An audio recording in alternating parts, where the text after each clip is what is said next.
ის ვინც 2008 წლის აგვისტოს ომის დროს საქართველოს ბომბავდა, ახლა სოჭის ოლიმპიადის სახე ხდება. მოსკოვის მოულოდნელი გადაწყვეტილება თუ წინასწარ დაგეგმილი პროვოკაცია. უნდა მიიღოს თუ არა საქართველოს მონაწილეობა სოჭის ოლიმპიადაში. სპორტული ასპარეზობა პოლიტიკურ ძალებს შორის დაპირისპირების მიზეზი ხდება.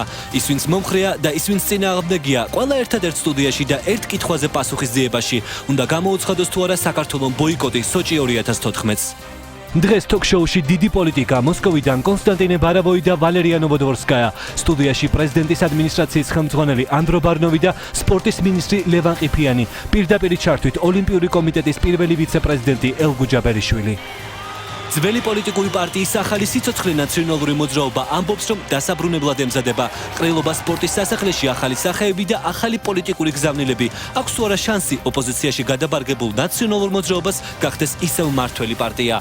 ნაციონალური მოძრაობა გადარჩა, გარდაიქმნა და ახალი ფორმით წარდგა დღეს. რას ნიშნავს გადარჩენილი პარტია და რა გზას აირჩევს სააკაშვილის გუნდი საზოგადოების ნდობის ხელახლა მოსაპოვებლად?